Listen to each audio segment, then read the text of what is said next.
બાબુભાઈ તમે ગાંડી ગીર વિશે બે શબ્દ અમને જણાવો. મૌલિકભાઈ, ગાંડી ગીર વિશે કેવું હોય ને તો મેં તો ઘણા માલધારીઓને મળું ને તો શું કે ખબર છે, ગેર તો ગેર છે વાલા. એટલે ગીર છે ને એ તો માનવ ખોળો છે, પક્ષીઓનો જ્યાં કલરવ છે, ડાલા મઠા સિંહની જ્યાં ડણક છે, કરે કુંભાતળ કેહરી પ્રબળ પંજા ઘા, ડેડકા માથે દા ખેલેની હાવજ ખીમરા. ગુજરાને તમે ભોજન આપો ને રોટલો ધરાઈ રહી ને ઉકળામ દાટી દે. હાવજ છે ને મારણ કરે ને મૌલિકભાઈ પછી ધરાઈ રહી ને આમાં ડુંગરા માથે જાય એની મસ્તીમાં બેઠો.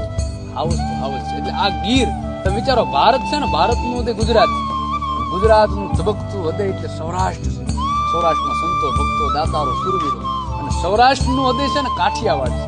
કાઠિયાવાડની ધરતીમાં ભૂલો પડ ભગવાન, થાને મારો મહેમાન તને હરખ ભૂલાવ શામળા. કેમ કે આ ધરતીમાં કાઠિયાવાડમાં દીકરા ખાંડીને ખવડાવી દીધા ભગવાન. અને વિચાર તમે કરો, આ મોણપરીના પાદરમાં માત્રા વાળા એ કાઠી દરબારે હાવ હજારે ભાઈ